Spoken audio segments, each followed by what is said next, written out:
Pemirsa, 7 kader Partai Demokrat diberhentikan dengan tidak hormat karena dinilai menjadi akar permasalahan di balik kudeta AHY.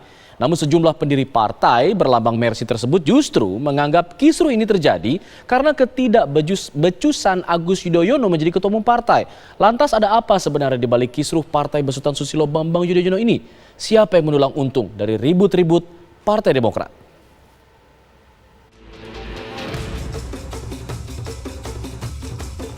Sanksi tegas dijatuhkan kepada 7 kader Partai Demokrat. Setelah pemecatan Marzuki Ali, 6 lainnya yakni Darmizal, Yus Sudarso, Tri Yulianto, Joni Allen Marbun, Syafwatillah Mohzaib, dan Ahmad Yahya diberikan sanksi pemberhentian tetap dengan tidak hormat sebagai anggota Partai Demokrat. Mereka yang dipecat dituding menjadi akar permasalahan adanya upaya pengambil alihan kepemimpinan Partai Demokrat atau kudeta Ketua Umum Partai Demokrat Agus Harimurti Yudhoyono. Partai Demokrat telah memecat 7 orang kadernya, 6 orang kader karena terlibat dalam gerakan pengambil alihan kepemimpinan Partai Demokrat atau GPKPD, ya, dan 1 orang kader karena pelanggaran etika. 6 orang yang terlibat dalam GPKPD itu adalah Darmizal, Yus Sudarso, ada Tri Yulianto, ada Joni Allen Marbun, ada Syafwatillah Mohzaib, dan ada Ahmad Yahya. Sedangkan 1 yang terlibat dalam pelanggaran etika itu adalah Marzuki Ali. Ya. Pemberhentian tetap dengan tidak hormat ini kepada 7 orang kader telah melalui proses dan mekanisme yang sesuai dengan ketentuan dan aturan yang berlaku di internal partai kami. Namun, sejumlah pendiri Partai Demokrat menilai kisruh yang terjadi di Partai Demokrat disebabkan tidak mampunya Ketua Umum Partai Agus Harimurti Yudhoyono.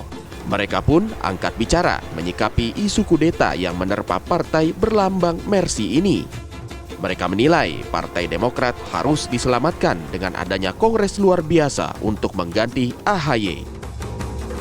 Kita sempat kaget juga, sempat ada beliau ini AHY ini sebagai Ketua Kogasma. Itu dalam ADRT tidak ada. Itu dibuat-buat sendiri ya. Itu dalam partai, seluruh partai itu hanya ada Bapilu. Jadi Kogasma ini mengkibiri hak dari job deskripsinya Bapilu. Lihat dari mulai Ketua Kogasma dan pada suara 2019 kemarin tidak ada satupun yang bisa mendongkrak suara Partai Demokrat, justru malah merosot. Akhirnya dipaksakan lagi AHY untuk jadi ketua umum. Bagaimana nanti 2024? Itulah makanya kami para pendiri, Pak Hengki Lutunga semuanya bangkit. Apakah nanti di 2024 misalkan terpilihnya katakan Pak Muldoko di situ sebagai ketua umum, apakah itu mendongkrak suara Demokrat? Pasti mendongkrak. Kenapa? Saya yakin pasti mendongkrak. Ribut-ribut di tubuh Partai Demokrat sudah terjadi lebih dari 1 bulan lalu. Ketua Umum Partai Demokrat Agus Yudhoyono tiba-tiba mengumumkan ada orang di lingkaran istana yang berusaha mengacak-acak Partai Besutan SBY tersebut. Namun, isu tersebut dinilai dinamika internal Demokrat oleh pihak istana. Respon keras justru dilancarkan Kepala Staf Kepresidenan Muldoko. Ia membantah akan mengambil alih tongkat komando Partai Demokrat dari tangan Agus Yudhoyono. Kini sejumlah kader Demokrat yang kerap menyampaikan kritiknya justru berbuntut pada pemecatan. Lantas, apa yang sebenarnya terjadi di tubuh Partai Demokrat? Siapa yang diuntungkan dari kisruh di partai berlambang Mercy ini? Tim TV One mengabarkan. Konflik di tubuh Partai Demokrat semakin tajam setelah pihak DPP memecat 7 orang kadernya. Mereka dipecat karena dinilai mendukung usulan Kongres luar biasa Partai Demokrat. Tindakan DPP ini bisa kontraproduktif terhadap sepak terjang Demokrat di kancah politik. Demokrat yang berada di luar partai pendukung pemerintah seharusnya memusatkan kekuatan mereka. Partai Demokrat semestinya bisa tampil dengan berbagai gagasan kebijakan yang brilian sebagai antitesa atau koreksi dari kebijakan pemerintah. Ya, tujuannya memang agar Demokrat nanti bisa mendapatkan simpati dan suara yang lebih besar di pemilu 2024 nanti. Lalu siapa yang sebenarnya diuntungkan dengan adanya konflik yang terjadi di tubuh Partai Demokrat ini? Untuk membahasnya, kita sudah bergabung bersama sejumlah narasumber. Ada Wakil Ketua Dewan Pertimbangan DPP Partai Demokrat, Pak Sarjan Tahir, ada mantan kader Demokrat Marzuki Ali, dan juga pakar politik Siti Zurho. Selamat sore, selamat petang Bapak Ibu semua. Selamat sore. Assalamualaikum. Waalaikumsalam. Waalaikumsalam. Ya, warahmatullahi. selamat sore. Waalaikumsalam. Pak Marzuki bisa mendengar suara kami, Pak? Selamat sore. Baik. Baik. Bisa. Saya ingin ke Waalaikumsalam warahmatullahi wabarakatuh. Waalaikumsalam warahmatullahi wabarakatuh. Pak Marzuki, saya ingin ke Pak Marzuki dulu. Pak Marzuki, ada 2 keputusan. Pak Marzuki menjadi yang pertama kali diberhentikan secara tidak hormat dengan sebutannya sih pelanggaran etika partai. Apa kira-kira yang membuat Anda diberhentikan secara tidak hormat?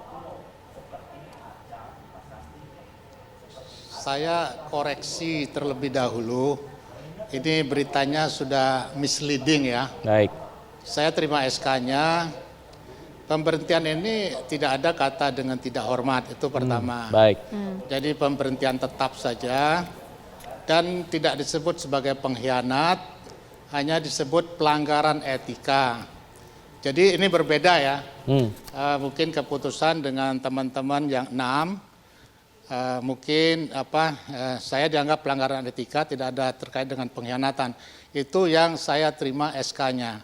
Tetapi berita yang keluar di publik, seolah-olah saya sebagai pengkhianat dan diberhentikan tidak hormat. Ini kan menurut saya sih beritanya sudah keluar konteks daripada apa yang saya terima.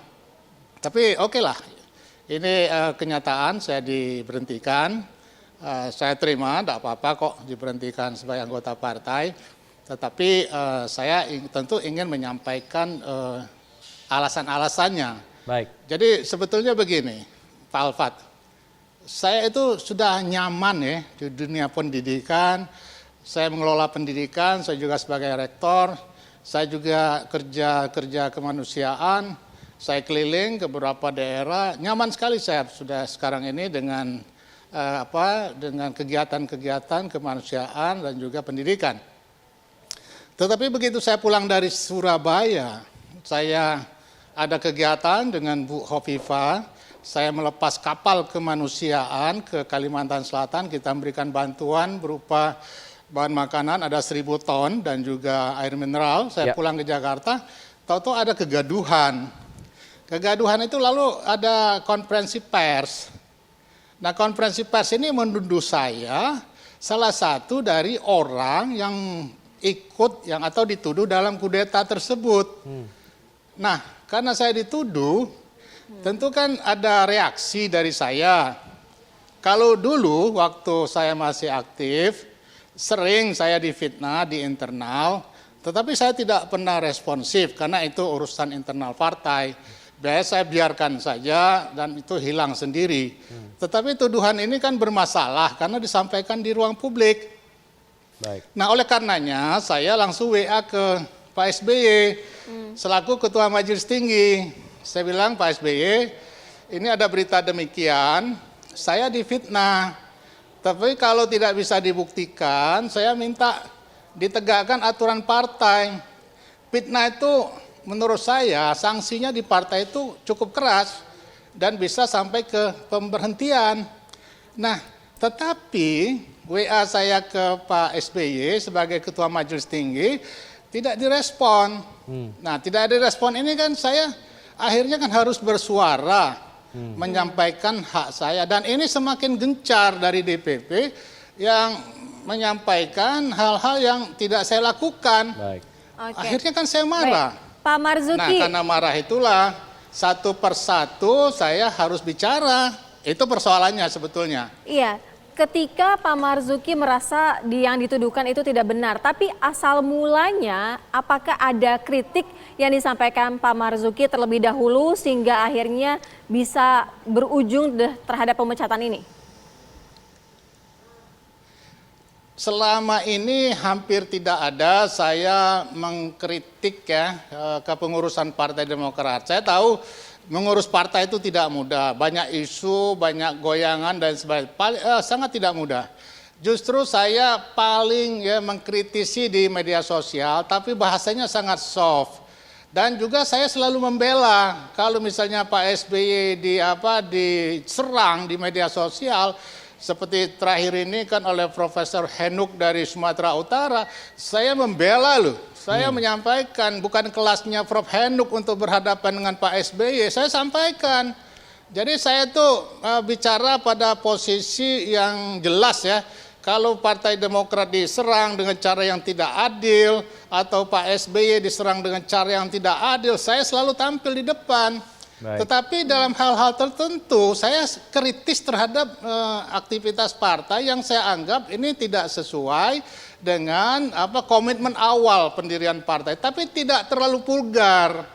Nah, itu sebetulnya tidak masalah. Tetapi setelah saya dituduh, nah bicara saya akhirnya menjadi sangat emosional, menjadi keras sekali. Nah, itu yang membuat saya tanpa jelas, tanpa dipanggil, klarifikasi, apa yang memberatkan, apa yang meringankan, tiba-tiba keluar keputusan diberhentikan tetap. Berhentikan tetap, bukan tidak dengan hormat, saya garis bawahi. Bukan sebagai pengkhianat, bukan. Supaya publik tahu dan media sosial juga tidak menyampaikan bahwa saya sebagai pengkhianat partai. Saya bukan pengkhianat partai, tetapi kalau ini tidak ditindaklanjuti, tentu saya akan mengambil langkah-langkah lain. Bisa saja kepemimpinan ini memang harus diganti kalau memang demikian. Nah, ini kan akhirnya saya berkesimpulan demikian karena melihat tidak proporsional dalam melakukan tindakan. Harusnya kan saya dipanggil, diklarifikasi, ditanyakan.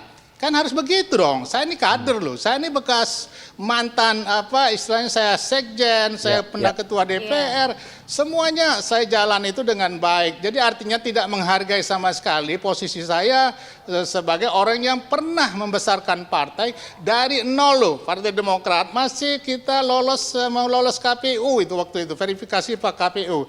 Mulai dari Kinasi saya ikut dan seterusnya, saya ikut bersama Partai Demokrat. Tapi sayangnya tidak ada penghargaan sama sekali saya lihat. Inilah yang membuat akhirnya mungkin memang betul partai ini pemimpinnya tidak siap. Nah itu yang akhirnya saya harus punya sikap kalau melihat begini. Baik, pemimpinnya dinyatakan tidak siap, bisa ditanggapi dari Pak Saad Jantai selaku dari Wakil Ketua Dewan Pertimbangan yang mempertimbangkan keluarnya surat keputusan ini. Tapi dijawab setelah jeda, kami akan kembali sesaat lagi. Terima kasih.